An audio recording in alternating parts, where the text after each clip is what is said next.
ਸਤਿ ਸ਼੍ਰੀ ਅਕਾਲ। ਤੁਸੀਂ ਜੁੜੇ ਹੋਏ ਹੋ ਪੰਜਾਬੀ ਰੇਡੀਓ ਯੂਐਸਏ ਦੇ ਨਾਲ ਤੇ ਮੈਂ ਹਾਂ ਪ੍ਰਵੀਨ ਸ਼ਰਮਾ ਲੈ ਕੇ ਹਾਜ਼ਰ ਹਾਂ ਪ੍ਰੋਗਰਾਮ ਖਬਰ ਤੇ ਨਜ਼ਰ।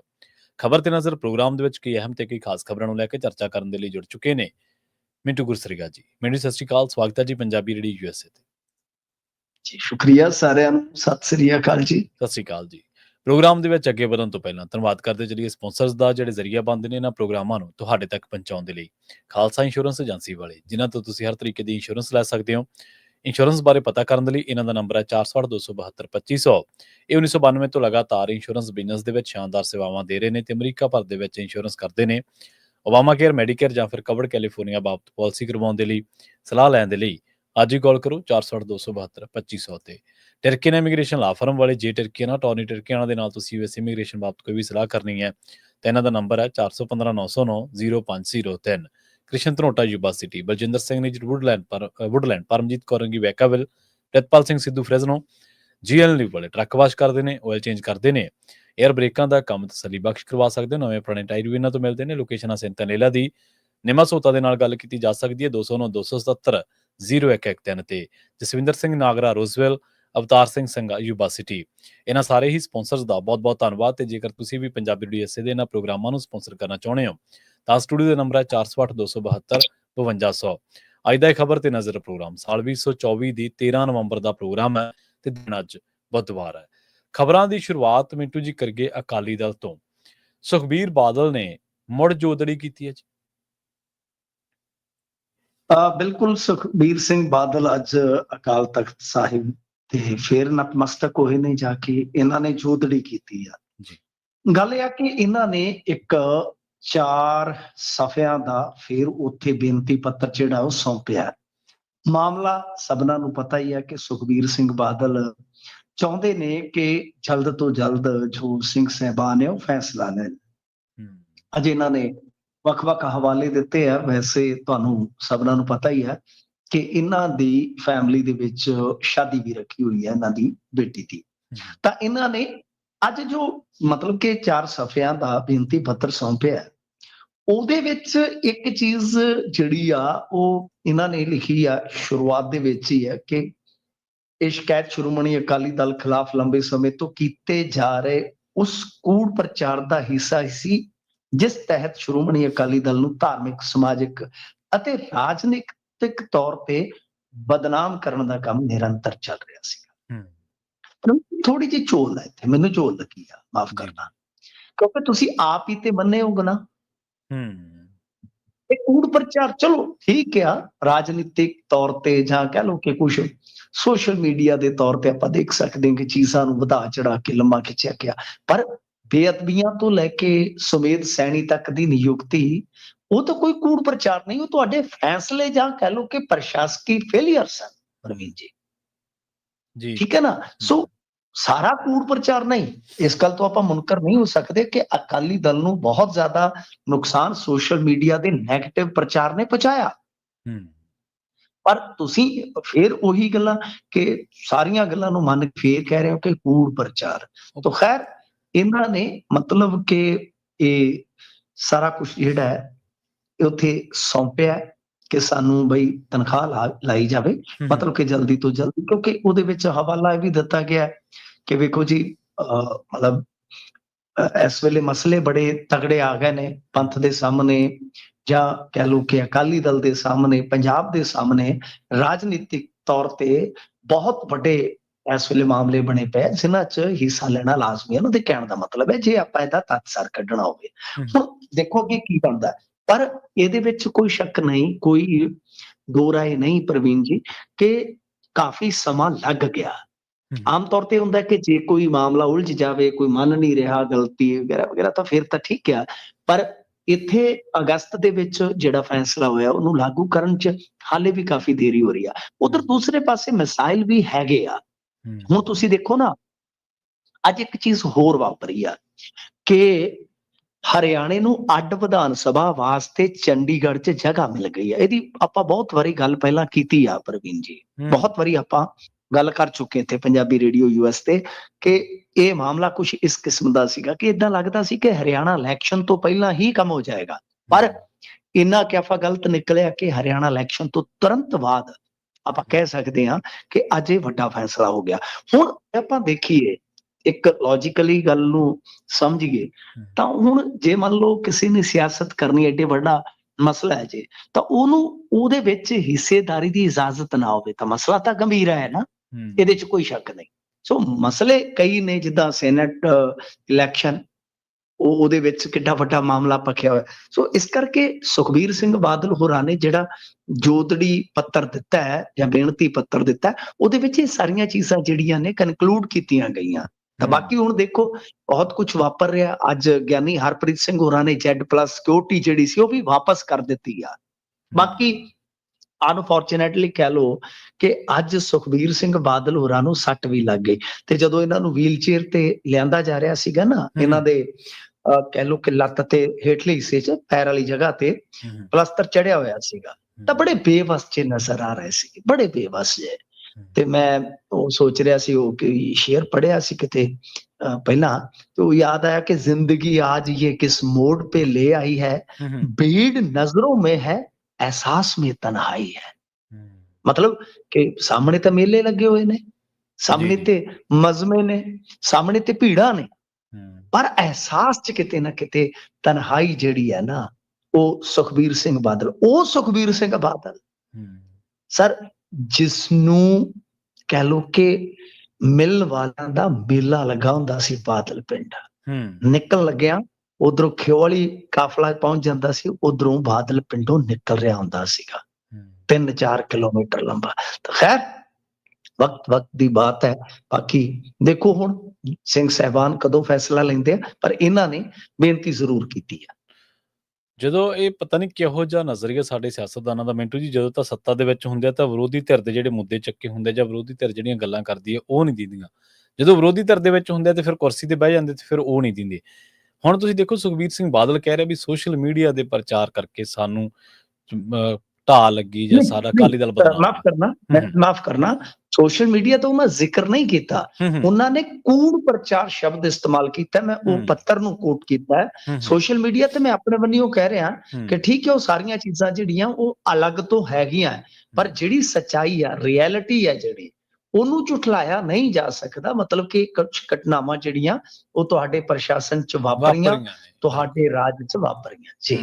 ਜੀ ਜੀ ਬਿਲਕੁਲ, ਉਹਨਾਂ ਤੋਂ ਭੱਜਾ ਨਹੀਂ ਜਾ ਸਕਦਾ। ਉਹ ਤਾਂ ਕਹਿੰਦੇ ਸੀ ਜਿਹੜੇ ਪੰਜਾਬ ਦੀ ਆਲੋਚਨਾ ਕਰਦੇ ਸੀ, ਕਹਿੰਦੇ ਪੰਜਾਬ ਨੂੰ ਬਦਨਾਮ ਕਰਦੇ ਆ, ਪੱਤਰਕਾਰਾਂ ਤੇ ਪਰਚੇ ਹੀ ਪਾ ਕੇ ਵੇਖ ਲਏ, ਰਾਜ ਕਰਾਂਗੇ 25 ਸਾਲ। ਕੀ ਨਹੀਂ ਕੀਤਾ ਤੁਸੀਂ ਜਿਹੜਾ ਕੁਝ ਵੀ ਤੁਹਾਡੇ ਵਾਸਤੇ ਸੀਗਾ? ਪਰ ਹੁਣ ਦੇਖੋ, ਸੱਤਾ ਤੋਂ ਲਾਂਭੇ ਹੋ ਗਏ ਹੋ ਤਾਂ ਉਹ ਜਿਹੜਾ ਤਿਸਲੇ ਮਾਂ ਜਦੋਂ ਡਿੱਗਦਾ ਤੇ ਫਿਰ ਉਹਦਾ ਦਰਦ ਤਾਂ ਹੁੰਦਾ ਹੀ ਹੈ ਮਿੰਟੂ ਜੀ।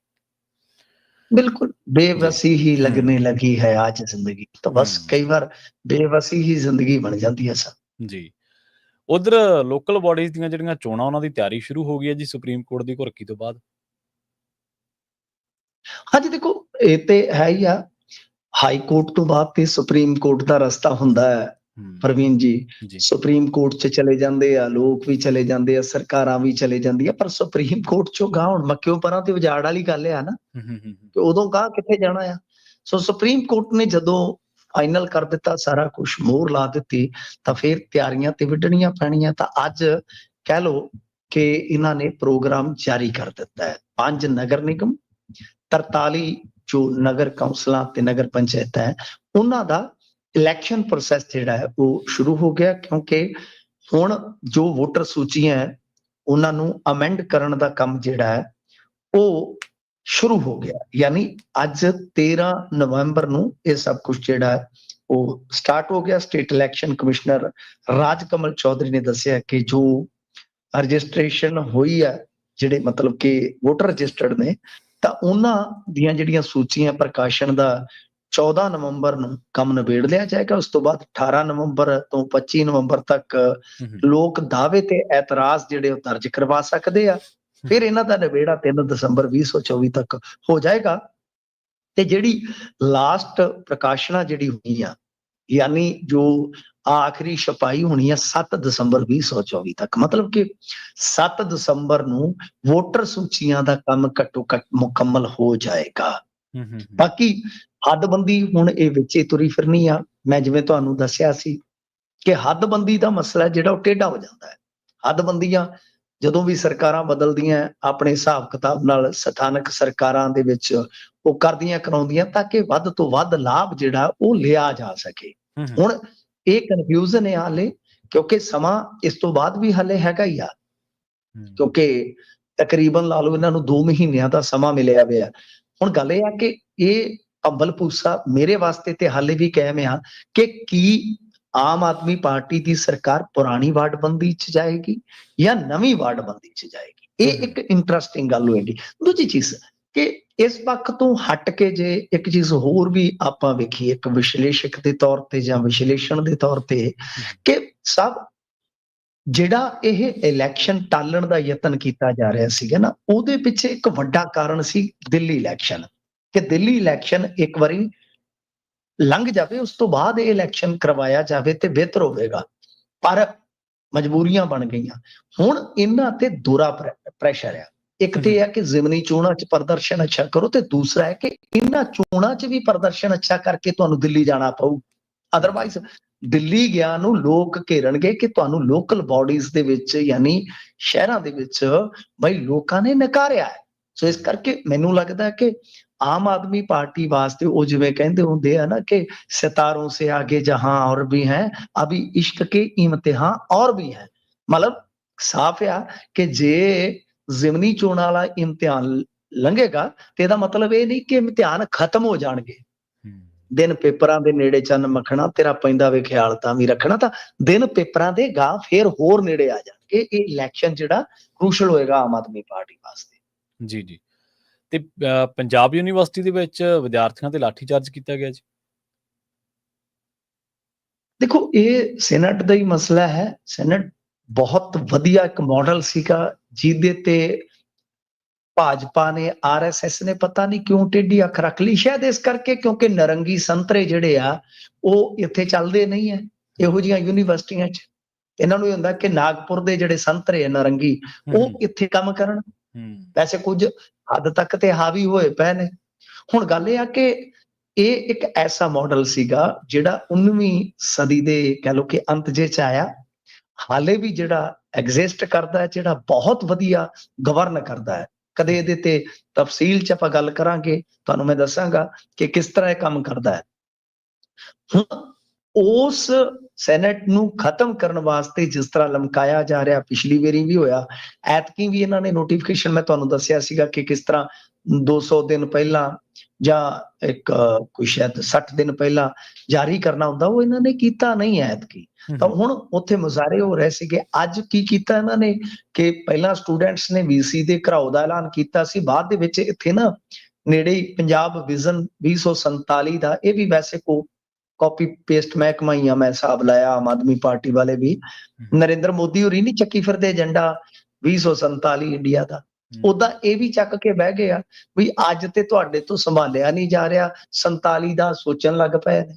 ਸੋਚਣਾ ਕੋਈ ਮਾੜਾ ਨਹੀਂ ਹੈ, ਮਾੜਾ ਨਹੀਂ ਹੈ ਸੋਚਣਾ। 2047 ਵਾਸਤੇ ਸੋਚੋ, 2147 ਵਾਸਤੇ ਵੀ ਸੋਚ ਲਓ, ਪਰ ਅੱਜ ਸੰਭਾਲੋਗੇ ਤੇ ਤਦ ਹੀ 2047 ਤੱਕ ਕਪੜੋਗੇ ਨਾ। ਤੇ ਪਹਿਲੀ ਗੱਲ ਤੇ ਕਿ ਇਹ ਜਿਹੜੀ ਸਾਡੀ ਲੀਡਰਸ਼ਿਪ ਹੈ ਪੰਜਾਬ ਦੀ, ਮੈਂ ਆਮ ਆਦਮੀ ਪਾਰਟੀ ਦੀ ਨਹੀਂ ਇਕੱਲੀ ਦੀ ਗੱਲ ਕਰਦਾ, ਇਹਨਾਂ ਨੂੰ ਤਾਂ 2000 ਦੇ ਵਿੱਚ ਹੀ 2024 ਵਾਸਤੇ ਸੋਚ ਲੈਣਾ ਚਾਹੀਦਾ ਸੀਗਾ ਕਿ ਕੀ ਹੋ ਸਕਦਾ।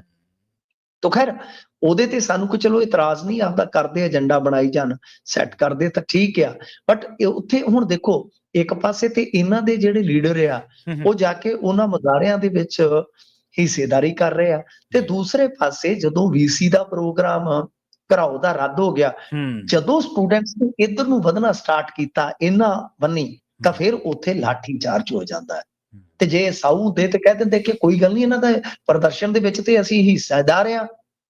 ਹੁਣ ਉੱਥੇ ਫਿਰ ਉਹਨਾਂ ਦਾ ਕੁੱਟ ਕਟਾਪਾ ਹੋ ਗਿਆ, 8-10 ਜਿਹੜੇ ਆ ਉਹ ਜ਼ਖਮੀ ਵੀ ਹੋਏ ਨੇ ਸਟੂਡੈਂਟ। ਪਰ ਤੁਸੀਂ ਇਹ ਵੇਖੋ ਕਿ ਸੈਨੇਟ ਨੂੰ ਖਤਮ ਕਰਨ ਵਾਸਤੇ ਪਹਿਲਾਂ ਤੇ ਕੁਝ ਯਤਨ, ਫਿਰ ਉਸ ਤੋਂ ਬਾਅਦ ਪ੍ਰਦਰਸ਼ਨ, ਤੇ ਉਸ ਤੋਂ ਬਾਅਦ ਜੇ ਪ੍ਰਦਰਸ਼ਨ ਕਰ ਵੀ ਰਹੇ ਆ ਸਟੂਡੈਂਟ ਤੇ ਹੁਣ ਉਹਨਾਂ ਦਾ ਸ਼ਤਰੌਲ ਕਰ ਦਿੱਤਾ ਗਿਆ। ਤਾਂ ਇਹ ਬਹੁਤ ਮੰਦਭਾਗੀ ਗੱਲ ਆ। ਰਾਜਨੀਤੀ ਆਪਦੀ ਥਾਂ ਤੇ ਆ, ਪਰ ਪੀਯੂ ਦਾ ਜਿਹੜਾ ਇਹ ਗਵਰਨਿੰਗ ਮਾਡਲ ਹੈ, ਇਸ ਨੂੰ ਬਚਾਉਣਾ ਬਹੁਤ ਲਾਜ਼ਮੀ ਹੈ। ਕਿਉਂ ਪ੍ਰਵੀਨ ਜੀ, ਉਹਦੇ ਚ 2 ਚੀਜ਼ਾਂ ਦੱਸ ਦੇਣਾ ਤੁਹਾਨੂੰ, ਕਦੇ ਕੋਈ ਵਕਤ ਹੋਇਆ ਤੇ ਫਿਰ ਹੋਰ ਖੁੱਲਾ ਆਪਾਂ ਚਲੇ ਜਾਵਾਂਗੇ। ਮਸਲਨ ਕਿ ਉੱਥੇ ਕੋਈ ਵੀ ਵਿਚਾਰਧਾਰਾ ਵਿਸ਼ੇਸ਼ ਜਿਹੜੀ ਹੈ ਨਾ, ਉਹ ਆਪਣਾ ਗੱਲ ਜੀ।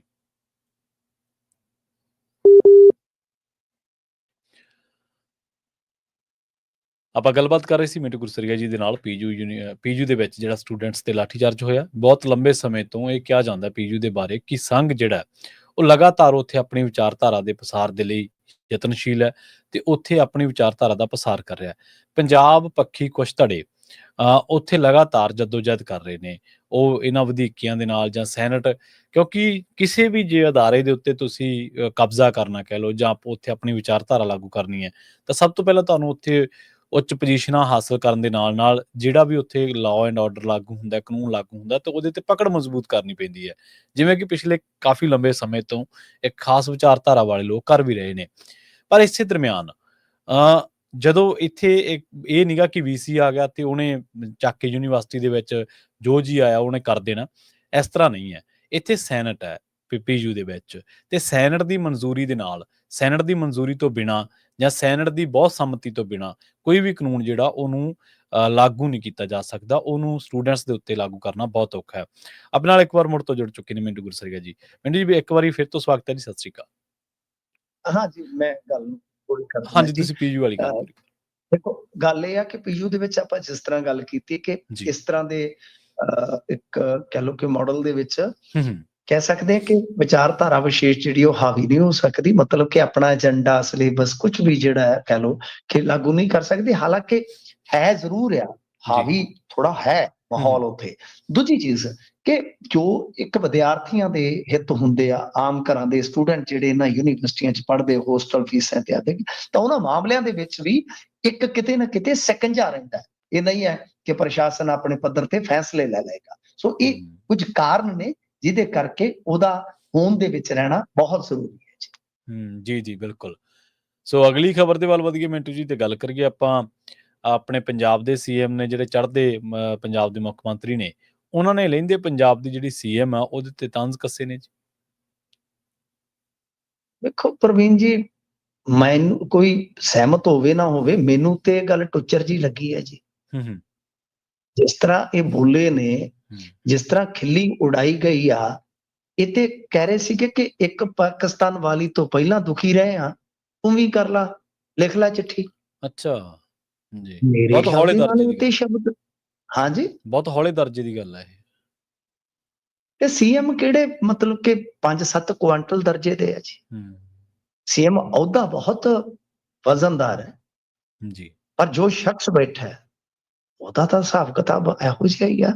ਹੁਣ ਦੇਖੋ ਕੀ ਕਹਿ ਰਹੇ ਆ, ਇੱਕ ਪਾਕਿਸਤਾਨੀ ਪੰਜਾਬ ਦੀ ਮੁੱਖ ਮੰਤਰੀ ਹੈ ਮਰੀਮ ਨਵਾਜ਼ ਸ਼ਰੀਫ ਦੀ, ਉਹ ਕਹਿ ਰਹੀ ਹੈ ਕਿ ਮੈਂ ਭਗਵੰਤ ਮਾਨ ਨੂੰ ਚਿੱਠੀ ਲਿਖੂੰਗੀ ਕਿ ਤੁਹਾਡਾ ਧੂੰਆਂ ਲਾਹੌਰ ਆਉਂਦਾ ਹੈ। ਇੱਧਰ ਦਿੱਲੀ ਵਾਲੇ ਕਹਿੰਦੇ ਆ ਕਿ ਤੁਹਾਡਾ ਧੂੰਆਂ ਦਿੱਲੀ ਜਾ ਰਿਹਾ। ਮੈਂ ਕਿਹਾ ਕਿ ਸਾਡਾ ਧੂੰਆਂ ਚੱਕਰ ਹੀ ਕੱਟ ਰਿਹਾ, ਜੋ ਵੀ ਆਉਂਦਾ ਸਾਨੂੰ ਕਹਿ ਦਿੰਦਾ ਕਿ ਤੂੰ ਵੀ ਚਿੱਠੀ ਲਿਖ ਲੈ। ਉਹ ਨਾ ਅਰੂਸਾ ਦਾ ਲੈ ਤੋਂ ਬਗੈਰ ਕਹਿੰਦੇ ਕਿ ਪਹਿਲਾਂ ਇੱਕ ਪਾਕਿਸਤਾਨ ਵਾਲੀ ਤੋਂ ਦੁਖੀ ਸੀ, ਹੁਣ ਤੂੰ ਵੀ ਦੁਖੀ ਕਰ ਲੈ। ਫਿਰ ਇਹ ਕੋਈ ਗੱਲ ਆ? ਮੈਨੂੰ ਤੇ ਸਮਝ ਨਹੀਂ ਆਉਂਦੀ ਕਿ ਜਿਨ੍ਹਾਂ ਲੋਕਾਂ ਨੇ ਇਹ ਸੀਐਮ ਚੁਣਿਆ ਹੈ, ਲੋਕ ਜਦੋਂ ਇਸ ਤਰ੍ਹਾਂ ਦੀਆਂ ਗੱਲਾਂ ਸੁਣਦੇ ਹੋਣਗੇ, ਕੀ ਉਹ ਆਪਣੇ ਮੂੰਹ ਤੇ ਥਪੇੜੇ ਨਹੀਂ ਮਾਰਦੇ?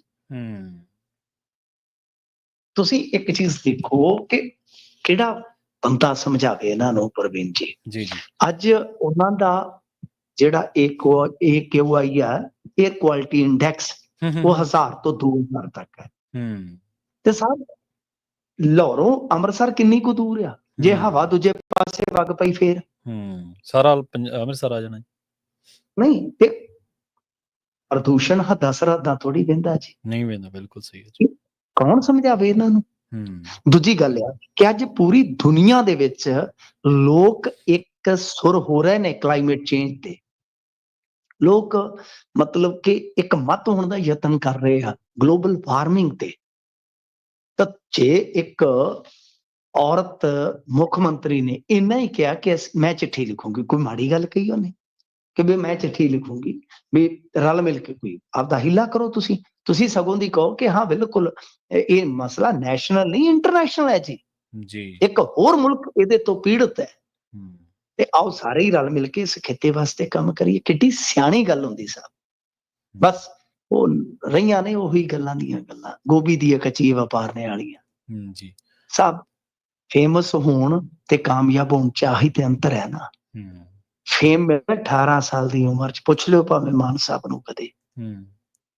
ਤਾਂ ਫਿਰ ਸਾਹਿਬ ਹੋ ਤੁਰੇ ਉਧਰ। ਮੈਂ ਨਹੀਂ ਕਹਿੰਦਾ ਕਿ ਆਰਟਿਸਟ ਮਾੜੇ ਸੀ ਜਾਂ ਫੇਮ ਇਹਨਾਂ ਨੂੰ ਬੈਠੇ ਬਿਠਾਇਆ ਮਿਲ ਗਿਆ, ਪਰ ਮੈਂ ਜਿਵੇਂ ਕਿਹਾ ਨਾ, ਇੱਕ ਫੇਮ ਹੁੰਦਾ, ਇੱਕ ਕਾਮਯਾਬੀ ਹੁੰਦੀ। ਸਾਹਿਬ ਕਾਮਯਾਬੀ ਮਿਲਦੀ ਹੈ ਕਈਆਂ ਨੂੰ, ਦਲਜੀਤ ਵਰਗਿਆਂ ਨੂੰ 35 ਤੋਂ ਬਾਅਦ। ਠੀਕ ਹੈ ਨਾ ਜੀ, ਉਹ ਕਾਮਯਾਬੀ ਹੈ ਸਾਹਿਬ। ਇੱਕ ਹੁੰਦਾ ਫੇਮ। ਫੇਮ ਜਿਹੜਾ ਉਹ ਹਮੇਸ਼ਾ ਫਤੂਰ ਬਣ ਕੇ ਫਿਰ ਚੜਿਆ ਰਹਿੰਦਾ ਸਿਰ ਨੂੰ, ਤੇ ਫੇਮ ਵਾਲਿਆਂ ਦਾ ਹਾਲ ਵੀ ਤੁਸੀਂ ਦੇਖਿਆ ਮੁੜ ਕੇ ਕੀ ਹੁੰਦਾ। ਸੋ ਇਸ ਕਰਕੇ ਮੈਨੂੰ ਲੱਗਦਾ ਕਿ ਮੁੱਖ ਮੰਤਰੀ ਜੇ ਕਾਮਯਾਬ ਆਰਟਿਸਟ ਰਹਿੰਦੇ ਨਾ, ਤਾਂ ਫਿਰ ਆਹ ਗੱਲਾਂ ਨਹੀਂ ਸੀ ਕਰਦੇ, ਕਿਉਂਕਿ ਫਿਰ ਉਹ ਅੱਛੇ ਗਾਂ ਇਨਸਾਨ ਚ ਢਲ ਚੁੱਕੇ ਹੁੰਦੇ ਉਮਰ ਦੇ ਹਿਸਾਬ ਨਾਲ। ਉਹ ਇਹ ਰੋਲ ਜਿਹੜਾ ਆਪਣਾ ਸਮਝ ਚੁੱਕੇ ਹੁੰਦੇ ਕਿ ਜਿਸ ਗੱਦੀ ਤੇ ਬੈਠੇ ਉਹਦਾ ਰੋਲ ਐਕਚੁਅਲ ਚ ਕੀ ਹੈ, ਜ਼ਿੰਮੇਵਾਰੀ ਕੀ ਹੈ।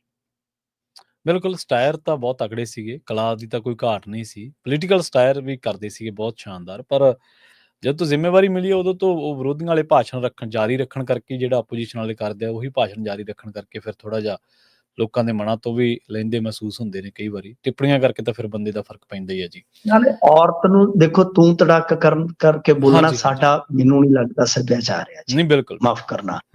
ਠੀਕ ਹੈ ਨਾ ਜੀ, ਅਸੀਂ ਇੱਜ਼ਤ ਦੇਣ ਵਾਲੇ ਲੋਕ ਆ, ਤੇ ਅਸੀਂ ਇਹ ਵੀ ਚਾਹੁੰਦੇ ਨੇ ਕਿ ਸਾਡੀ ਧੀ ਭੈਣ ਨੂੰ ਵੀ ਇੱਜ਼ਤ ਦਿੱਤੀ ਜਾਵੇ। ਠੀਕ ਆ, ਅਰੂਸਾ ਆਲਮ ਇੱਥੇ ਰਹਿੰਦੀ ਆ, ਰਹਿੰਦੀ ਰਹੀ ਆ, ਠੀਕ ਆ।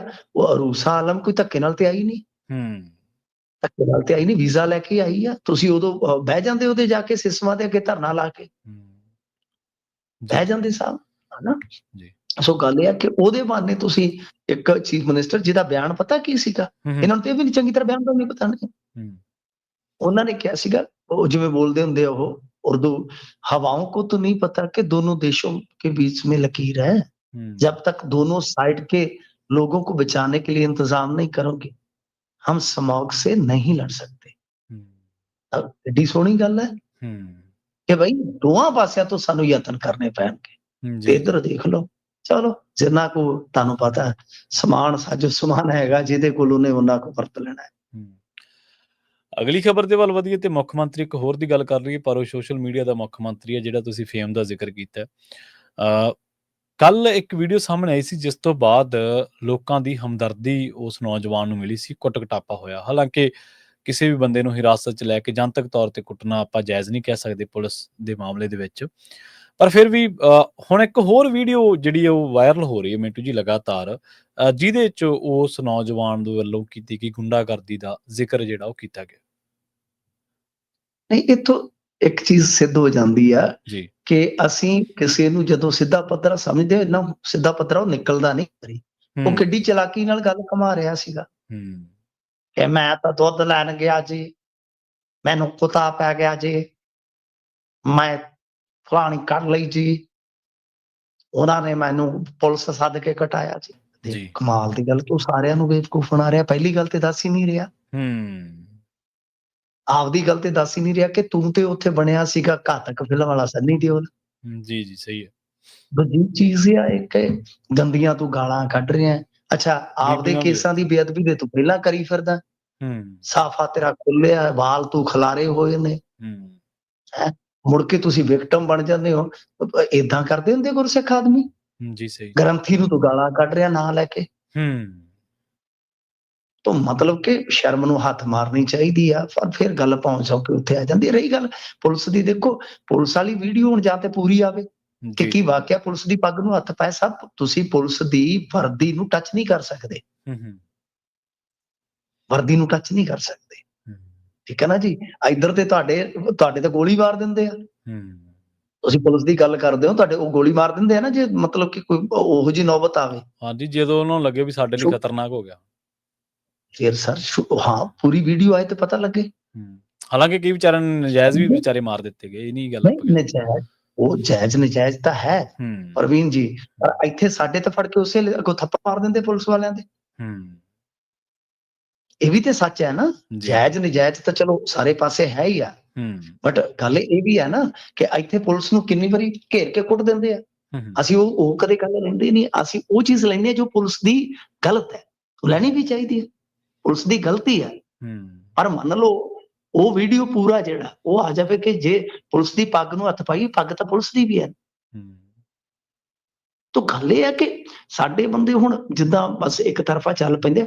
ਹਾਂ, ਪੁਲਿਸ ਨੂੰ ਇਹ ਨਹੀਂ ਸੀ ਕਰਨਾ ਚਾਹੀਦਾ। 30-40 ਕਿਲੋ ਦਾ ਤਾਂ ਹੈਗਾ, ਉਹਨੂੰ ਗੋਡੇ ਥੱਲੇ ਰੱਖ ਕੇ ਮੁਸ਼ਕਾਂ ਬੰਨ ਕੇ ਵਿੱਚ ਸੁੱਟ ਦਿੰਦੇ। ਨਾਗਾ ਮਾਰਨ ਦੀ ਕੀ ਲੋੜ ਹੈ? ਕੀ ਲੋੜ ਆ? ਬਿਲਕੁਲ, ਕਿਉਂ ਕੁੱਟਣ ਮਾਰਨ ਦੀ ਕੁਝ ਨਹੀਂ ਲੋੜ। 30-40 ਕਿਲੋ ਦਾ ਹੈਗਾ, ਉਹਨੂੰ ਥੱਲੇ ਰੱਖ ਕੇ ਗੋਡਿਆਂ ਦੇ ਉੱਤੇ ਮੁਸ਼ਕਾਂ ਦੀਆਂ ਬੰਨ ਲੈਂਦੇ, ਜਿਵੇਂ ਤੁਹਾਡੇ ਇੱਧਰ ਪੁੱਠੀ ਹੱਥ ਕੜੀ ਲਾਉਂਦੇ ਆ।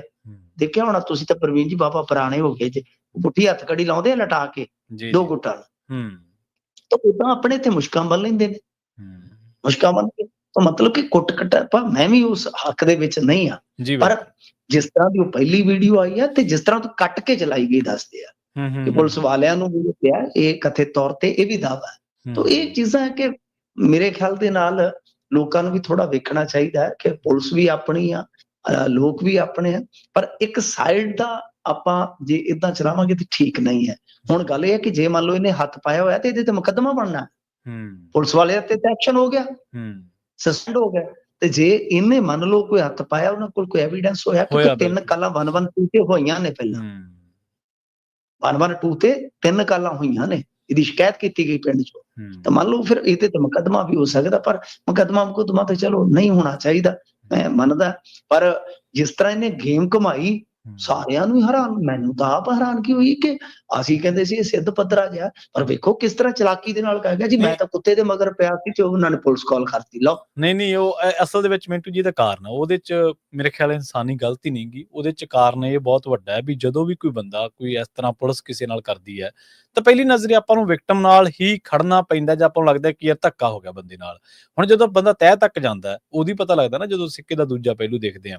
ਪਰ ਇਹਦੇ ਨਾਲ ਇੱਕ ਚੀਜ਼ ਹੋਰ ਸਾਡੀ ਜ਼ਿੰਮੇਵਾਰੀ ਬਣਦੀ ਹੈ ਸਾਰਿਆਂ ਦੀ, ਜਿਹੜੀ ਕਿ ਅਸੀਂ ਹਰ ਘਟਨਾ ਨੂੰ ਕਿਸੇ ਫਿਰਕੇ ਖਾਸ ਨਾਲ ਜੋੜ ਦਿੰਦੇ ਆ। ਖਾਸ ਤੌਰ ਤੇ ਜਦੋਂ ਕਿਸੇ ਬੰਦੇ ਨਾਲ ਕੋਈ ਧੱਕਾ ਹੁੰਦਾ ਜਾਂ ਕਿਵੇਂ ਆ, ਉਹ ਗਲਤ ਗੱਲ ਆ। ਹੁਣ ਕਈ ਕੱਲ ਜਥੇਬੰਦੀਆਂ ਸੀਗੀਆਂ ਜਿਨ੍ਹਾਂ ਨੇ ਉਹਨਾਂ ਨੇ ਕਿਹਾ ਵੀ ਅਸੀਂ ਐਂ ਕਰਾਂਗੇ, ਅਸੀਂ ਉਹ ਕਰਾਂਗੇ।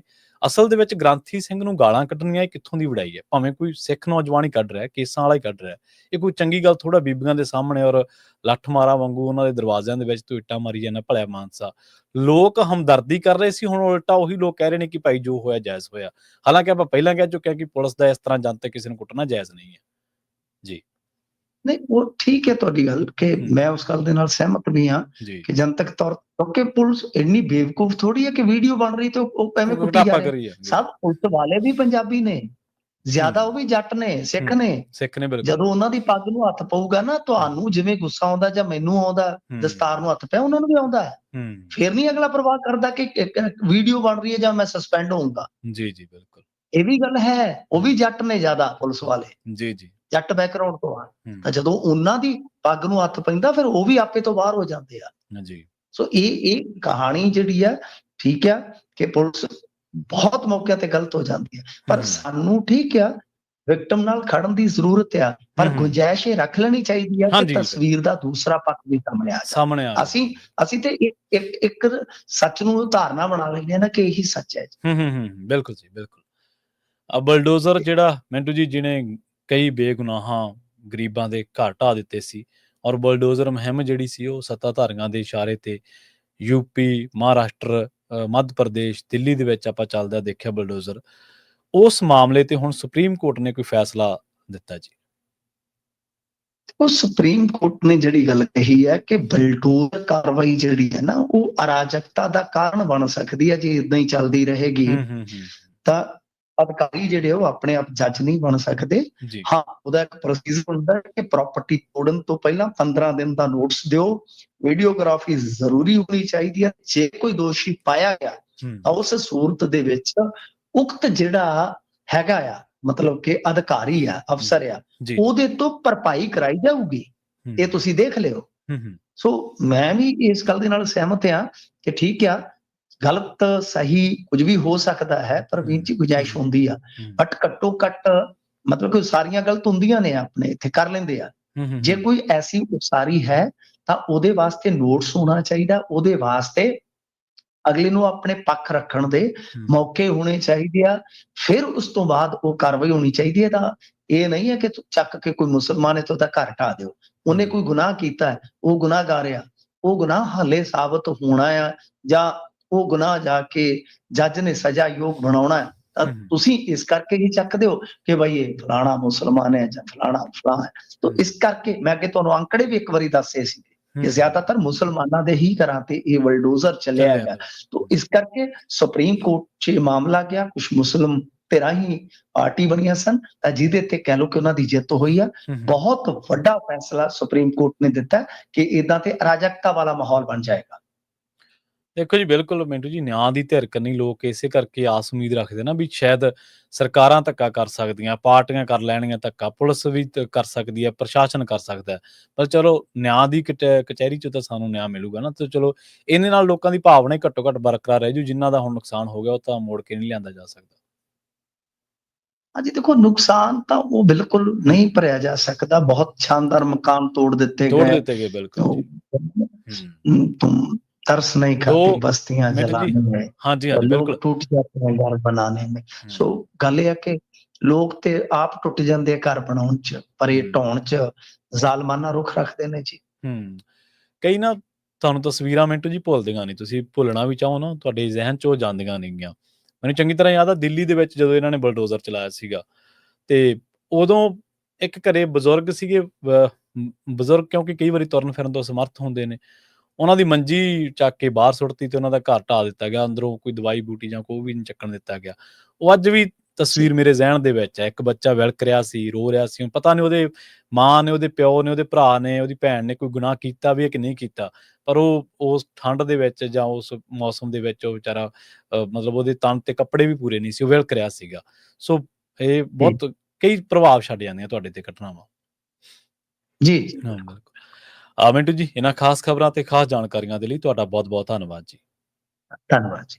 ਜੀ, ਪ੍ਰੋਗਰਾਮ ਖਬਰ ਤੇ ਨਜ਼ਰ ਦੇ ਪਹਿਲੇ ਹਿੱਸੇ ਦੇ ਵਿੱਚ ਆਪਣੇ ਨਾਲ ਜੁੜੇ ਸਨ ਮਿੰਟੂ ਗੁਰਸਰੀਆ ਜੀ, ਜਿਨ੍ਹਾਂ ਦੇ ਨਾਲ ਆਪਾਂ ਕਈ ਅਹਿਮ ਖਬਰਾਂ ਨੂੰ ਲੈ ਕੇ ਚਰਚਾ ਕੀਤੀ ਹੈ।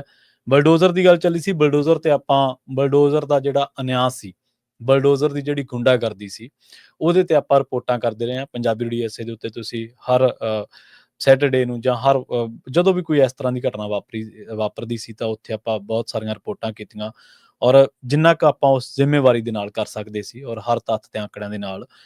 ਪਰ ਬਹੁਤ ਵਾਰ ਤੁਸੀਂ ਜਦੋਂ ਦੂਜੇ ਤੇ ਹੋ ਰਹੇ ਜ਼ੁਲਮ ਨੂੰ ਸੈਲੀਬ੍ਰੇਟ ਕਰਦੇ ਆ ਤੇ ਉਹ ਤੁਹਾਡੇ ਘਰੇ ਉਸ ਅੱਗ ਨੇ ਕਦੋਂ ਆ ਜਾਣਾ ਤੁਹਾਨੂੰ ਖੁਦ ਨੂੰ ਪਤਾ ਨਹੀਂ ਲੱਗਦਾ। ਇੱਕ ਛੋਟੀ ਜਿਹੀ ਮਿਸਾਲ ਦਿੰਦੇ ਹਾਂ ਤੇ ਉਸ ਤੋਂ ਬਾਅਦ ਆਪਾਂ ਬ੍ਰੇਕ ਦੇ ਲਈ ਰੁਕਾਂਗੇ। ਬ੍ਰੇਕ ਤੋਂ ਬਾਅਦ ਆਪਾਂ ਪੰਜਾਬ ਦੀ ਇੱਕ ਹੋਣੀ ਦੇ ਉੱਤੇ ਗੱਲਬਾਤ ਕਰਾਂਗੇ। ਉਹ ਇਹ ਸੀਗਾ ਕਿ ਮੱਧ ਪ੍ਰਦੇਸ਼ ਦੇ ਵਿੱਚ ਇੱਕ ਨੌਜਵਾਨ ਦੇ ਉੱਤੇ ਬੀਜੇਪੀ ਦੇ ਹੀ ਕਿਸੇ ਲੀਡਰ ਨੇ, ਉੱਥੋਂ ਦਾ ਲੋਕਲ ਲੀਡਰ ਸੀਗਾ, ਉਹਨੇ ਉਹਦੇ ਸਿਰ ਦੇ ਉੱਤੇ, ਆਦੀਵਾਸੀ ਕੋਈ ਨੌਜਵਾਨ ਸੀਗਾ, ਉਹਦੇ ਸਿਰ ਦੇ ਉੱਤੇ ਪਿਸ਼ਾਬ ਕਰਤਾ। ਪਹਿਲਾਂ ਤਾਂ ਇਹ ਮੰਨੇ ਨਹੀਂ, ਤੁਹਾਨੂੰ ਪਤਾ ਬੇਸ਼ਰਮ ਬਹੁਤ ਨੇ, ਚਮੜੀ ਮੋਟੀ ਬਹੁਤ ਆ, ਪਰ ਜਦੋਂ ਮੰਨੇ ਵੀਡੀਓ ਵਾਇਰਲ ਹੋ ਗਿਆ, ਉਹ ਨੌਜਵਾਨ ਉਦੋਂ ਨੂੰ ਮਾਫੀ ਮੰਗ ਗਿਆ ਆਪ ਹੀ ਪੁਲਿਸ ਥਾਣੇ ਜਾ ਕੇ।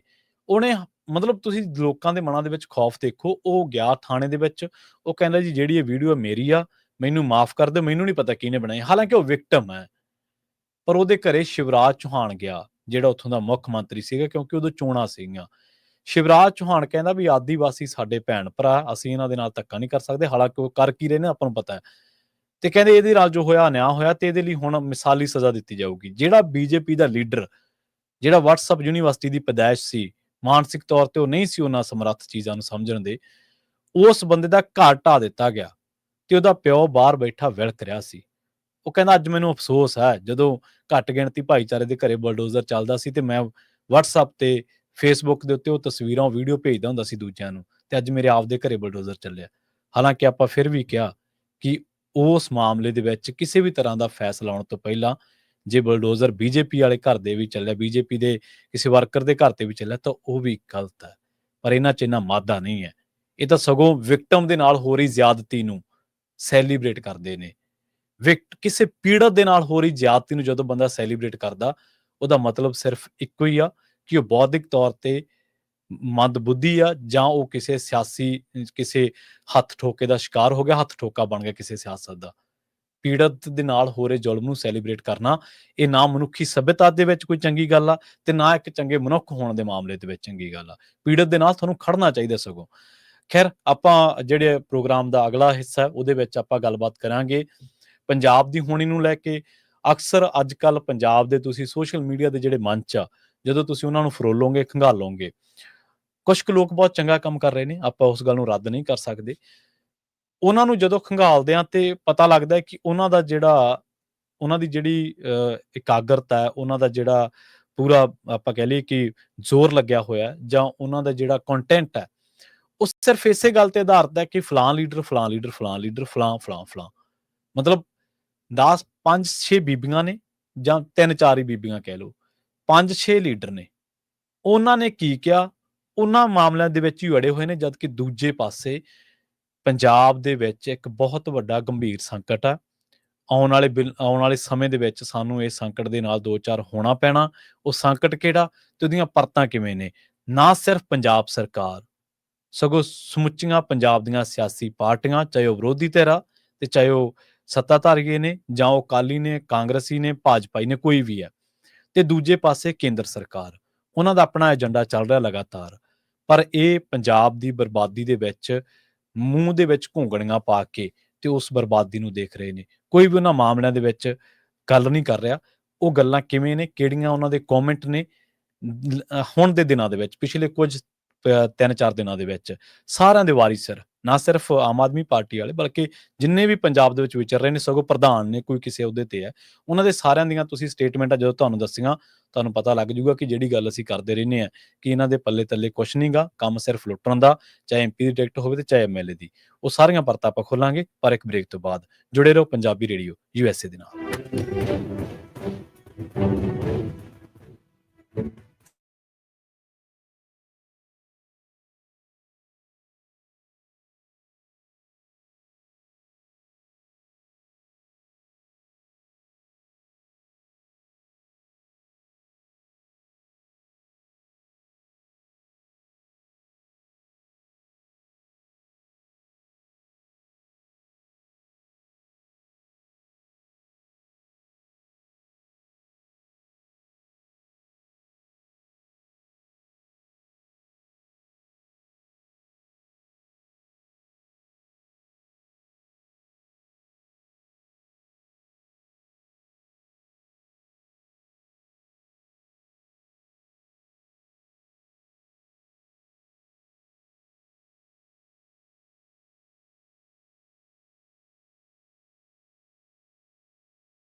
ਵਿੱਚ ਜਦੋਂ ਆਪਾਂ ਆંકੜੇ ਗਿਣਨ ਲੱਗ ਪਏ ਤਾਂ ਫਿਰ ਉਹ ਗੱਲ ਅਧੂਰੀ ਰਹਿ ਜਾਣੀ ਆ। ਅਸਲ ਦੇ ਵਿੱਚ ਆਪਾਂ ਲੰਘੇ ਦਿਨੀ ਇੱਕ ਖਬਰ ਤੇ ਚਰਚਾ ਕੀਤੀ ਸੀਗੀ ਕਿ ਐਫਸੀਆਈ ਨੇ ਪੰਜਾਬ ਦੇ ਵਿੱਚ ਝੋਨੇ ਦੀ ਖਰੀਦ ਤੋਂ ਟਾਲ ਕਰ ਗਈ। ਐਫਸੀਆਈ ਲੰਘੇ ਪ੍ਰੋਗਰਾਮਾਂ ਦੇ ਵਿੱਚ ਆਪਾਂ ਜ਼ਿਕਰ ਕੀਤਾ ਸੀਗਾ ਤੇ ਜਦੋਂ ਮੈਂ ਇਸ ਬਾਬਤ ਆંકੜੇ ਕੱਢਣ ਦੀ ਕੋਸ਼ਿਸ਼ ਕੀਤੀ ਜਾਂ ਹੋਰ ਜਾਣਨ ਦੀ ਕੋਸ਼ਿਸ਼ ਕੀਤੀ ਤਾਂ ਪਿਛਲੇ ਕਈ ਸਾਲਾਂ ਦੇ ਵਿੱਚ ਇਸ ਰੁਝਾਨ ਦੇ ਵਿੱਚ ਕਮੀ ਆਈ ਹੈ। ਮਤਲਬ ਸਾਲ ਦਰ ਸਾਲ ਕੇਂਦਰੀ ਏਜੰਸੀਆਂ ਜਿਹੜੀਆਂ ਨੇ ਉਹ ਪੰਜਾਬ ਦੇ ਵਿੱਚ ਝੋਨੇ ਦੀ ਖਰੀਦ ਤੋਂ ਟਾਲਾ ਕਰ ਰਹੀਆਂ ਨੇ। ਆਪਾਂ ਹਮੇਸ਼ਾ ਇਹ ਗੱਲ ਕਹਿੰਦੇ ਆ ਕਿ ਝੋਨਾ ਨਾ ਤਾਂ ਸਾਡੀ ਖੁਰਾਕ ਹੈ ਤੇ ਨਾ ਹੀ ਸਾਡੀ ਕੋਈ ਪਹਿਲ ਹੈ। ਇਹ ਕਿਉਂਕਿ ਸਾਡੀ ਮਜਬੂਰੀ ਹੈ ਕਿਉਂਕਿ ਐਮਐਸਪੀ ਦੇਣ ਵਾਲੇ ਤੁਸੀਂ ਤੇ ਤੁਸੀਂ ਇਹਦੇ ਤੇ ਐਮਐਸਪੀ ਦਿੰਦੇ ਆ, ਚੱਕ ਵੀ ਲੈਂਦੇ ਸੀ ਜਿੰਨਾ ਚਿਰ ਤੁਹਾਨੂੰ ਲੋੜ ਸੀ। ਇਸ ਕਰਕੇ ਤੁਸੀਂ ਉਤਸ਼ਾਹਿਤ ਕੀਤਾ, ਤੁਸੀਂ ਸਾਨੂੰ ਦੂਜੀਆਂ ਫਸਲਾਂ ਵੱਲ ਲੈ ਜਾਓ। ਅਸੀਂ ਤਾਂ ਜਿਹੜਾ ਜੇ ਤੁਹਾਨੂੰ ਗੰਨੇ ਦੀ ਡਿਮਾਂਡ ਆ ਤੁਸੀਂ ਉਹਦੇ ਤੇ ਐਮਐਸਪੀ ਦੇ ਦਿਓ, ਅਸੀਂ ਗੰਨਾ ਬੀਜ ਲਾਂਗੇ। ਜੇ ਤੁਹਾਨੂੰ ਬਾਸਮਤੀ ਚਾਹੀਦੀ ਹੈ ਤੁਹਾਨੂੰ ਐਮਐਸਪੀ ਦੇ ਦਿਓ, ਅਸੀਂ ਬਾਸਮਤੀ ਬੀਜ ਲਾਂਗੇ। ਨਰਮਾ ਚਾਹੀਦਾ ਉਹ ਦੱਸੋ, ਜੇ ਕੋਈ ਹੋਰ ਕੁਝ ਚਾਹੀਦਾ ਉਹ ਦੱਸੋ। ਪੰਜਾਬ ਦੇ ਵਿੱਚ ਕੀ ਨਹੀਂ ਹੁੰਦਾ ਤੇ ਕੀ ਪੰਜਾਬ ਦਾ ਕਿਸਾਨ ਕਰ ਨਹੀਂ ਸਕਦਾ। ਇਸ ਟਾਈਮ ਜਿਹੜੇ ਤੁਸੀਂ ਕੌਮਾਂਤਰੀ ਪੱਧਰ ਤੇ ਫਲ ਖਾਂਦੇ ਆ ਉਹਨਾਂ ਦੇ ਵਿੱਚੋਂ ਕਈਆਂ ਦੀ ਕਾਸ਼ਤ ਪੰਜਾਬ ਦੇ ਵਿੱਚ ਹੋਣ ਲੱਗ ਪਈ ਹੈ। ਬਹੁਤ ਮਹਿੰਗੇ ਫਲ ਨੇ, ਬਹੁਤ ਆਲਾ ਦਰਜੇ ਦੇ ਫਲ ਨੇ। ਕਈ ਤਾਂ ਫਰੂਟ ਇਹੋ ਜਿਹੇ ਨੇ ਜਿਹੜੇ ਮਤਲਬ ਕੁਝ ਦਵਾਈਆਂ ਦੇ ਵਿੱਚ ਜਾਂ ਦਵਾਈ ਦੇ ਤੌਰ ਤੇ ਵੀ ਲਏ ਜਾਂਦੇ ਨੇ, ਉਹ ਵੀ ਪੰਜਾਬ ਦੇ ਵਿੱਚ ਸੇਲ ਹੁੰਦੇ ਨੇ ਜਿਨ੍ਹਾਂ ਦੀ ਕੀਮਤ 500 ਜਾਂ 600 ਰੁਪਏ ਪ੍ਰਤੀ ਕਿਲੋ ਦੇ ਹਿਸਾਬ ਨਾਲ ਕਹਿ ਸਕਦੇ ਹਾਂ ਆਪਾਂ। ਉਹ ਵੀ ਪੰਜਾਬ ਦੇ ਵਿੱਚ ਅੱਜ ਕੱਲ੍ਹ ਪੈਦਾ ਹੁੰਦੇ ਨੇ। ਮੈਨੂੰ ਉਹਦਾ ਨਾਮ ਵਿਸਰ ਗਿਆ। ਇੱਕ ਮੇਰਾ ਦੋਸਤ ਆ ਖੇਤੀਬਾੜੀ ਦੇ ਵਿੱਚ ਕੰਮ ਕਰਦਾ, ਉਹਨੇ ਉਹਦੇ ਬੂਟੇ ਲਾਏ ਵੀ ਆ ਤੇ ਚੋਖੀ ਆਮਦਨ ਵੀ ਉਹ ਕਮਾ ਰਿਹਾ ਉਹਨਾਂ ਜਿਹੜੇ ਬੂਟਿਆਂ ਤੋਂ। ਹਾਲਾਂਕਿ ਉਹਨੇ ਥੋੜੇ ਸਾਲ ਪਹਿਲਾਂ ਹੀ ਸ਼ੁਰੂ ਕੀਤਾ ਉਹ ਕੰਮ, ਪਰ ਉਹਦੀ ਕਿਉਂਕਿ ਉਹ ਇੱਕ ਜ਼ਰੂਰਤ ਆ ਉਸ ਦਰਖਤ ਦੀ, ਉਹ ਹਰ ਮੌਸਮ 'ਚ ਨਹੀਂ ਹੋ ਸਕਦਾ। ਕੁਝ ਖਾਸ ਹਾਲਾਤਾਂ ਤੇ ਕੁਝ ਖਾਸ ਮੌਸਮ ਦੇ ਵਿੱਚ ਉਹ ਹੋ ਸਕਦਾ। ਖੈਰ, ਪਰ ਹੁਣ ਇਹ ਸਾਡੇ ਲਈ ਬਹੁਤ ਵੱਡਾ ਸੰਕਟ ਆ ਜੇ ਉਹ ਅਗਲੀ ਵਾਰੀ ਨਹੀਂ ਖਰੀਦਦੇ ਚੌਲ। ਕੀ ਸਾਡਾ ਮੁੱਖ ਮੰਤਰੀ, ਸਾਡੀਆਂ ਵਿਰੋਧੀ ਧਿਰਾਂ, ਸਾਡੇ ਜਿਹੜੇ ਹੋਰ ਲੀਡਰ ਨੇ ਜਿਹੜੇ ਜ਼ਿਮਨੀ ਚੋਣਾਂ ਦੇ ਵਿੱਚ ਜਿਨ੍ਹਾਂ ਨੇ ਖੜਕਾਟ ਪਾਇਆ ਹੋਇਆ ਔਰ ਲੋਕਾਂ ਦਾ ਜੀਣਾ ਦੁੱਭਰ ਕੀਤਾ ਹੋਇਆ, ਧੂੰਆਂ ਪਰਾਲੀ ਦਾ ਹੀ ਬਹੁਤ ਆ ਪਰ ਕੁਝ ਧੂੰਆਂ ਇਹਨਾਂ ਨੇ ਸਿਆਸੀ ਪ੍ਰਦੂਸ਼ਣ ਦਾ ਵੀ ਕੀਤਾ ਹੋਇਆ। ਸ਼ੋਰ ਪ੍ਰਦੂਸ਼ਣ ਵੀ ਹੈ ਲੋਕਾਂ ਦੇ ਨਾਲ, ਇਕੱਲਾ ਧੂੰਏ ਦਾ ਪ੍ਰਦੂਸ਼ਣ ਨਹੀਂ ਗਾ। ਇਹਨਾਂ ਦੇ ਵਿੱਚੋਂ ਜਿਹੜੇ ਲੋਕ ਨੇ, ਰਵਨੀਤ ਬਿੱਟੂ ਉੱਠ ਕੇ ਬਿਆਨ ਦੇ ਦਿੰਦਾ ਕਿ ਜੀ ਮੈਂ ਮੁੱਖ ਮੰਤਰੀ ਅਗਲੀ ਵਾਰ ਦਾ। ਭਾਈ ਕੋਈ ਵੋਟਾਂ ਪਈਆਂ ਹਾਲੇ, ਕੋਈ ਚੋਣਾਂ ਹੋਈਆਂ। ਇਸ ਤਰ੍ਹਾਂ ਕਾਂਗਰਸ ਦੇ ਲੀਡਰ ਨੇ ਜਿਹੜੇ ਆਪਦੀ ਦਾਅਵੇਦਾਰੀ ਪੇਸ਼ ਕਰਦੇ ਨੇ। ਇਸ ਤਰ੍ਹਾਂ ਕੁਝ ਹੋਰ ਚੈਨਲ ਨੇ ਜਿਹੜੇ ਕਹਿੰਦੇ ਨੇ ਜੀ ਫਲਾਣ ਲੀਡਰ ਦੀ ਘਰਵਾਲੀ ਨੇ ਅੱਜ ਇਸ ਪਿੰਡ 'ਚ ਜਾਣਾ ਤੇ ਉਹਨੇ ਫਲਾਣ ਲੀਡਰ ਦੇ ਬਾਰੇ ਆਹ ਗੱਲ ਕਹੀ। ਉਹ ਚੰਨੀ ਸਾਹਿਬ ਨੇ, ਉਹ ਮੁੱਖ ਮੰਤਰੀ ਨੇ, ਸਾਡੇ ਸਾਬਕਾ ਮੁੱਖ ਮੰਤਰੀ ਨੇ, ਉਹ ਕਹਿੰਦੇ ਜੀ ਬਿੱਟੂ ਨਹੀਂ ਬਣਦਾ, ਭਾਵਾਂ ਨੀਟੂ ਸ਼ਟਰਾਂ ਜ਼ਰੂਰ ਬਣ ਜਾਊਗਾ। ਸੋ ਮਤਲਬ ਆਹ ਜਿਹੜੀਆਂ ਚੀਜ਼ਾਂ ਨੇ, ਜਿਹੜੀਆਂ ਸਟੇਟਮੈਂਟਾਂ ਨੇ। ਹੁਣ ਮੈਂ ਸਟੇਟਮੈਂਟ ਅੱਜ ਸਵੇਰੇ ਪੜ੍ਹ ਰਿਹਾ ਸੀਗਾ, ਜਾਖੜ ਸਾਹਿਬ ਕਹਿ ਰਹੇ ਨੇ ਜਿਹੜਾ ਕਿਸਾਨਾਂ ਤੇ ਲਾਠੀਚਾਰਜ ਹੋਇਆ ਉਹ ਮਾੜਾ ਹੋਇਆ ਕਿਉਂਕਿ ਉਹ ਆਮ ਆਦਮੀ ਪਾਰਟੀ ਦੀ ਸਰਕਾਰ ਨੇ ਕੀਤਾ। ਤੇ ਜਾਖੜ ਸਾਹਿਬ ਤੁਹਾਨੂੰ ਰਾਏ ਕੇ ਕਲਾਂ ਹੋਇਆ ਕਿਸਾਨਾਂ ਤੇ ਲਾਠੀਚਾਰਜ ਤਾਂ ਦੀਂਦਾ, ਤੇ ਜਿਹੜਾ ਪੀਯੂ ਦੇ ਵਿੱਚ ਤੁਹਾਡੀ ਯੂਟੀ ਦੀ ਪੁਲਿਸ ਨੇ ਕੀਤਾ ਸਟੂਡੈਂਟਾਂ ਦੇ ਉੱਤੇ, ਇਹ ਨਹੀਂ ਦੀਂਦਾ? ਇਹ ਤੁਹਾਨੂੰ ਨਜ਼ਰ ਨਹੀਂ ਆਉਂਦਾ? ਜਾਂ ਜਿਹੜੇ ਉਹ ਹਰਿਆਣੇ ਵਾਲੇ ਰੋਕੀ ਬੈਠਾ ਰਸਤਾ ਕਿਸਾਨਾਂ ਦਾ, ਉਹ ਨਹੀਂ ਤੁਹਾਨੂੰ ਨਜ਼ਰ ਆਉਂਦਾ? ਉੱਥੇ ਜਿਹੜੇ ਕਿਸਾਨਾਂ ਤੇ ਨਿੱਤ ਲਾਠੀਚਾਰਜ ਹੁੰਦਾ ਉਹ ਨਹੀਂ ਤੁਹਾਨੂੰ ਨਜ਼ਰ ਆਉਂਦਾ? ਕਹਿਣ ਤੋਂ ਭਾਵ ਇਹ ਹੈ ਕਿ ਅਸੀਂ ਪੰਜਾਬੀ ਪਿਛਲੇ ਕਈ ਦਹਾਕਿਆਂ ਤੋਂ ਪੁਲਿਸ ਨੇ ਚੱਕ ਕੇ ਨੌਜਵਾਨਾਂ ਦੇ ਮੁਕਾਬਲੇ ਕੀਤੇ ਤੇ ਲੋਕਾਂ ਨੂੰ ਲੱਗਿਆ ਕਿ ਬੇਅੰਤ ਸਿੰਘ ਬਹੁਤ ਮਾੜਾ ਹੈ ਤੇ ਲੋਕਾਂ ਨੂੰ ਲੱਗਿਆ ਕਿ ਸ਼ਾਇਦ ਪ੍ਰਕਾਸ਼ ਸਿੰਘ ਬਾਦਲ ਸਾਨੂੰ ਨਿਆਂ ਦਿਵਾਊਗਾ ਤੇ ਇਹਨੂੰ ਚੱਕ ਕੇ ਮਸੀਹਾ ਬਣਾਤਾ। ਪ੍ਰਕਾਸ਼ ਸਿੰਘ ਬਾਦਲ ਨੇ ਉਸ ਗੱਲ ਵੱਲੋਂ ਟਾਲਾ ਕਰ ਲਿਆ। ਲੋਕਾਂ ਨੂੰ ਲੱਗਿਆ ਕਿ ਕੈਪਟਨ ਅਮਰਿੰਦਰ ਸਿੰਘ ਸਾਡੇ ਦੁੱਖਾਂ ਦਰਦਾਂ ਦੀ ਦਵਾ ਦਾਰੂ ਹੈ, ਉਹਨੂੰ ਵੋਟਾਂ ਪਾਤੀਆਂ। ਉਹ ਤੋਂ ਫਿਰ ਮਨ ਚੱਲਿਆ 10 ਫਸਲਾਂ ਉਦੋਂ ਚੱਕੀਆਂ ਗਈਆਂ, ਇਹ ਸੱਚ ਆ। ਲੋਕਾਂ ਨੂੰ ਲੱਗਿਆ ਕਿ ਨਹੀਂ ਅਕਾਲੀ ਦਲ ਹੀ ਠੀਕ ਆ ਕੁਝ ਮਾਮਲਿਆਂ ਦੇ ਵਿੱਚ। ਉਹਨਾਂ ਨੇ 2007 ਤੋਂ ਲੈ ਕੇ 17 ਤੱਕ ਅਕਾਲੀ ਦਲ ਦਾ ਵੀ ਸਵਾਦ ਵੇਖ ਲਿਆ। ਫਿਰ ਉਹਨਾਂ ਨੂੰ ਲੱਗਿਆ ਕਿ ਨਹੀਂ ਇਹ ਵੀ ਨਹੀਂ ਠੀਕ ਤੇ ਆਮ ਆਦਮੀ ਪਾਰਟੀ ਵਾਲਿਆਂ ਦੀ ਗੱਲ 'ਚ ਵੀ ਕੋਈ ਦਮ ਨਹੀਂ, ਕਾਂਗਰਸ ਦੇਖ ਲੈਂਦੇ ਆ। 4.5 ਸਾਲਾਂ ਬਾਅਦ ਕਾਂਗਰਸ ਨੂੰ ਉਹੀ ਮੁੱਖ ਮੰਤਰੀ ਜਿਹਦੀ ਪ੍ਰੋਜੈਕਸ਼ਨ ਖਾਤਰ ਉਹਨਾਂ ਨੇ ਪੈਸਾ ਲਾਇਆ, ਆਪਦੇ ਲੀਡਰਾਂ ਨੂੰ ਇਕੱਠੇ ਕੀਤਾ, ਧੜੇਬੰਦੀ ਨੂੰ ਖਤਮ ਕੀਤਾ, 4.5 ਸਾਲਾਂ ਬਾਅਦ ਉਹਨੂੰ ਘਰੇ ਤੋਰਤਾ, ਕਹਿੰਦੇ ਸਾਨੂੰ ਤੇਰੀ ਲੋੜ ਨਹੀਂ, ਨਾ ਪੰਜਾਬ ਦੇ ਲੋਕਾਂ ਨੂੰ। ਉਸ ਤੋਂ ਬਾਅਦ ਪੰਜਾਬ ਨੇ ਇਨਕਲਾਬੀਆਂ ਨੂੰ ਚੁਣ ਲਿਆ। ਇਨਕਲਾਬੀਆਂ ਨੂੰ ਚੁਣਨ ਦੇ 2.5 ਸਾਲਾਂ 3 ਸਾਲਾਂ ਬਾਅਦ ਸਾਡਾ ਅੱਜ ਕਿਸਾਨ ਨਾ ਸਿਰਫ ਮੰਡੀਆਂ ਦੇ ਵਿੱਚ ਜ਼ਲੀਲ ਹੋ ਰਿਹਾ ਬਲਕਿ ਉਹਦੇ ਕੁੱਟ ਪੈਣੀ ਵੀ ਸ਼ੁਰੂ ਹੋ ਚੁੱਕੀ ਹੈ। ਸਾਡੇ ਕੋਲੇ, ਸਾਡੀ ਲੀਡਰਸ਼ਿਪ ਕੋਲੇ, ਸਾਡੇ ਸਿਆਸਤਦਾਨਾਂ ਕੋਲੇ, ਕਿਸੇ ਕਾਂਗਰਸੀ, ਭਾਜਪਾਈ, ਆਮ ਆਦਮੀ ਪਾਰਟੀ ਵਾਲੇ ਕੋਲੇ ਜਾਂ ਕਿਸੇ ਹੋਰ ਅਕਾਲੀ ਦਲ ਕੋਲੇ, ਕਿਸੇ ਕੋਲੇ ਕੋਈ ਏਜੰਡਾ ਨਹੀਂ ਹੈ ਕਿ ਗਾਂ ਨੂੰ ਝੋਨਾ ਤਾਂ ਲਾਉਣਾ ਹੀ ਪੈਣਾ ਹੈ ਕਿਉਂਕਿ ਐਮਐਸਪੀ ਨਹੀਂ ਮਿਲਣਾ। ਤੇ ਜੇਕਰ ਉਹ ਨਾ ਚੱਕਿਆ ਤੇ ਕੀ ਕਰਾਂਗੇ? ਕੇਂਦਰ ਨੂੰ ਕਿਵੇਂ ਮਜਬੂਰ ਕਰਨਾ? ਔਰ ਦੂਜੇ ਪਾਸੇ ਆਪਾਂ ਗੱਲ ਕਰਦੇ ਹੁੰਦੇ ਸੀ ਇੱਕ ਸਰਹੱਦੀ ਇਲਾਕਿਆਂ ਦੇ ਵਿੱਚ ਰਾਜਪਾਲ ਦੇ ਦੌਰੇ ਦੀ, ਉਹਦੇ ਸੰਕੇਤ ਮਿਲਣੇ ਸ਼ੁਰੂ ਹੋ ਗਏ। ਇਹਨਾਂ ਨੇ ਕੰਡਿਆਲੀ ਤਾਰ 21 ਕਿਲੋਮੀਟਰ ਦੂਰ ਕਰ ਦੇਣੀ ਹੈ। ਚੰਗੀ ਗੱਲ ਹੈ, ਜਿਹੜੀ ਸਾਡੀ ਉਧਰ ਪੈਲੀ ਜਿਹਨੂੰ ਵਾਹੁਣ ਦੇ ਲਈ ਬਹੁਤ ਸਾਰੀਆਂ ਸ਼ਰਤਾਂ ਨੇ ਉਹ ਕਿਸਾਨਾਂ ਦੀ ਨਿਕਲ ਆਊਗੀ। ਪਰ ਇਹ ਤਾਂ ਇੱਕ ਸਕਾਰਾਤਮਕ ਪੱਖ ਆ। ਪਰ ਦੂਜੇ ਜਿਹੜੇ ਪੱਖ ਉਹ ਸਾਨੂੰ ਹਲੇ ਨਜ਼ਰ ਨਹੀਂ ਆ ਰਹੇ ਕਿ ਰਾਜਪਾਲ ਜਿਨ੍ਹਾਂ ਮਾਮਲਿਆਂ ਦੇ ਵਿੱਚ ਦਖਲਅੰਦਾਜ਼ੀ ਕਰ ਰਹੇ ਨੇ। ਇਸ ਟਾਈਮ ਪੰਜਾਬੀ ਜਿਹੜਾ ਉਹ ਨਾ ਸਿਰਫ ਪਰਾਲੀ ਦੇ ਪ੍ਰਦੂਸ਼ਣ ਦੇ ਨਾਲ ਸਿੱਝ ਰਿਹਾ, ਧੂਏ ਦੇ ਪ੍ਰਦੂਸ਼ਣ ਦੇ ਨਾਲ, ਬਲਕਿ ਇੱਕ ਸਿਆਸੀ ਪ੍ਰਦੂਸ਼ਣ ਵੀ ਹੈ, ਸਿਆਸੀ ਸ਼ੋਰ ਵੀ ਹੈ, ਜਿਹਦੇ 'ਚ ਪੰਜਾਬ ਦੇ ਮੁੱਦੇ, ਲੋਕਾਂ ਦੇ ਮੁੱਦੇ ਤੇ ਲੋਕਾਂ ਦੀ ਗੱਲਬਾਤ ਉਹ ਗਵਾ ਚੁੱਕੀ ਹੈ। ਆ ਥੋੜੇ ਟਾਈਮ ਖੜ ਜਾਓ, ਇਹੀ ਲੋਕ ਫਿਰ ਵਿਲਕ ਵਿਲਕ ਕੇ ਸਟੇਜਾਂ ਤੋਂ ਕਹਿਣਗੇ ਪੰਜਾਬ ਸਿਰ ਇੰਨਾ ਕਰਜ਼ਾ ਹੋ ਗਿਆ ਜੀ, ਪੰਜਾਬ ਸਿਰ ਇੰਨਾ ਕਰਜ਼ਾ। ਜਦ ਕਿ ਕਰਜ਼ਾ ਚੜਾਉਣ ਦੇ ਵਿੱਚ ਹਰ ਕੋਈ ਪਾਰਟੀ, ਚਾਹੇ ਉਹ ਅਕਾਲੀ ਦਲ ਆ, ਚਾਹੇ ਉਹ ਕਾਂਗਰਸ ਆ ਤੇ ਚਾਹੇ ਆਮ ਆਦਮੀ ਪਾਰਟੀ, ਇਹ ਇੱਕ ਦੂਜੇ ਨਾਲੋਂ ਇੱਕ ਹੀ ਨੇ, ਕਿਸੇ ਮਾਮਲੇ 'ਚ ਉਨੀ ਨਹੀਂ ਰਹੇ। ਹੋ ਸਕਦਾ ਕਈ ਤਰ੍ਹਾਂ ਦਾ 31 ਸਾਬਤ ਹੋਣ ਜਿੱਦੇ ਦਾ ਹਿਸਾਬ ਕਿਤਾਬ ਹੋਇਆ। ਖੈਰ, ਪ੍ਰੋਗਰਾਮ ਖਬਰ ਤੇ ਨਜ਼ਰ ਨੂੰ ਆਪਾਂ ਇੱਥੇ ਹੀ ਸਮਾਪਤ ਕਰਾਂਗੇ।